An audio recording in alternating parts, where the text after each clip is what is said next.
Halo guys, balik lagi nih. Di video kali ini gue mau menafsirkan atau menjelaskan apa maksud dari wangsit atau pesan terakhir dari Prabu Siliwangi. Untuk isi dari Uga Wangsit Siliwangi atau pesan terakhir dari Prabu Siliwangi ini sudah ada videonya ya guys. Linknya ada di deskripsi. Langsung saja kita ke pembahasan kali ini, yaitu menafsirkan atau menjelaskan apa maksud dari Uga Wangsit Siliwangi atau pesan terakhir dari Prabu Siliwangi. Jadi pesan ini ditunjukkan kepada para pengikutnya untuk memilih 4 hal, dan setelah memilih salah satu dari 4 pilihan yang diberikan oleh Prabu Siliwangi, Sang Prabu kemudian menjelaskan bahwa jika kalian memilih ini akan begini, jika kalian memilih ini harus begini. Jadi intinya adalah ketika para pengikutnya memilih dari salah satu keempat pilihan yang Prabu Siliwangi berikan, beliau kemudian akan menjelaskan apa yang harus dilakukan pengikutnya setelah memilih pilihan yang mereka pilih itu. Pesan ini diucapkan oleh Sang Prabu karena merasa gagal menjadi raja, dan dia tidak ingin rakyatnya ikut dengan raja yang gagal. Beliau merasa gagal walaupun beliau menjadi pemersatu kerajaan Sunda dan sukses menjadi raja. Tapi beliau merasa gagal di akhir, yang akhirnya beliau membuat pesan terakhir ini. Dalam pesan ini, Sang Prabu Siliwangi memerintahkan pengikutnya untuk memilih dari 4 penjuru mata angin, yaitu timur, barat, selatan, dan utara. Bagi yang ke selatan, akan tetap mengikuti Sang Prabu. Bagi yang ingin kembali ke kota yang ditinggalkan, pergi ke utara. Bagi yang ingin pergi mengabdi ke raja yang baru, pergi ke timur. Dan bagi yang bingung dengan pilihannya atau tidak ingin ikut dengan siapapun, pergi ke sebelah barat. Setelah Sang Prabu memerintahkan hal itu, akhirnya para pengikutnya pun berbencar dengan pilihannya masing-masing. Setelah mereka berbencar, Sang Prabu pun menyampaikan pesan kepada masing-masing arah yang pengikutnya pilih. Namun, ketika Prabu Siliwangi menyampaikan pesan ini, para pengikutnya tuh udah memilih dengan pilihannya masing-masing. Misalnya ada yang pergi ke barat, ada yang pergi ke selatan. Nah, sudah memilih gitu pilihan yang mereka pilih, apakah ingin ke barat, ingin ke timur, atau ingin ke selatan, atau ingin ke utara. Bagi yang di sebelah timur, Prabu Siliwangi menyampaikan bahwa kejayaan mengikuti kalian yang di sebelah timur, dan keturunan kalian yang nantinya bakal memerintah saudara-saudara kita dan orang lain. Akan tetapi, kalian yang di timur harus tahu, mereka akan memerintah dengan cara yang keterlaluan. Namun, nanti akan tiba pembalasan atas segala perbuatan mereka.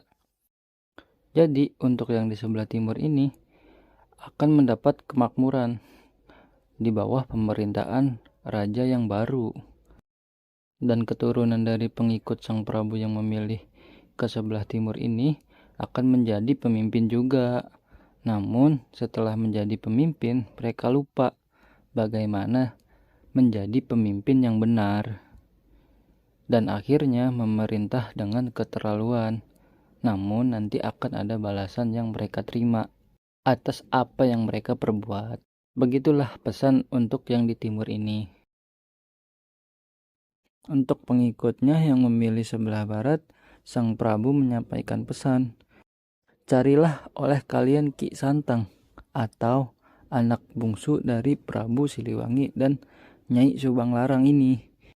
Prabu Siliwangi pun menjelaskan mengapa para pengikutnya yang di sebelah barat harus menemui Ki Santang. Beliau menjelaskan bahwa jika kalian menemui Ki Santang, nanti keturunan pengikutnya ini yang akan mengingatkan saudara-saudara pengikutnya yang memilih sebelah barat ini, dan juga mengingatkan orang lain. Jadi keturunan pengikut dari Sang Prabu Siliwangi ini yang memilih ke sebelah barat akan berupaya memberikan peringatan dan penyadaran kepada teman-teman sekampung dan saudara-saudaranya, dan juga akan berupaya untuk hidup rukun, melangkah bersama sependirian, dan kepada semua orang yang baik hatinya.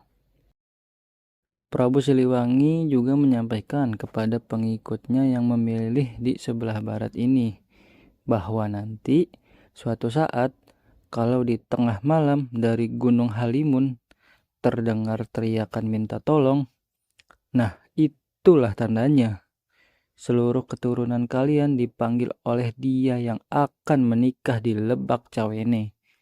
Jangan telat serta jangan bersikap dan berperilaku berlebihan, sebab telaga akan meluap menimbulkan banjir.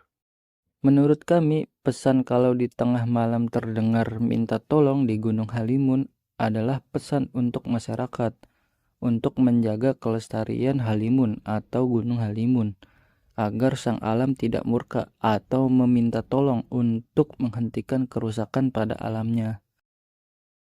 Kemudian pesannya berlanjut, nah itulah tandanya seluruh keturunan kalian dipanggil oleh Dia yang akan menikah di Lebak Cawene.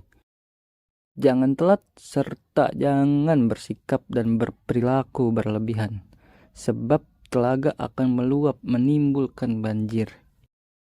Menurut kami, pesan itu mempunyai arti bahwa penyebab alam murka atau terdengar suara minta tolong di Halimun atau di Gunung Halimun ini adalah karena tempatnya dijadikan sebuah tempat pernikahan. Padahal harusnya bukan tempat untuk hal semacam itu.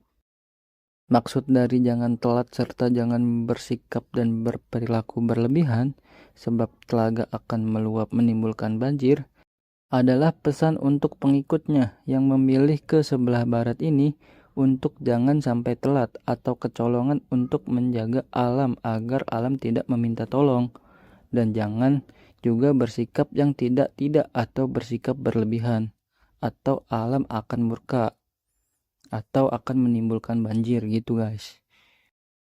Begitulah arti pesan untuk yang di sebelah barat ini guys. Cukup sekian dulu ya guys ya penafsiran atau penjelasan arti dari pesan terakhir dari Prabu Siliwangi ini. Lanjut part 2. Terima kasih guys. Sampai jumpa di video selanjutnya. Bye bye.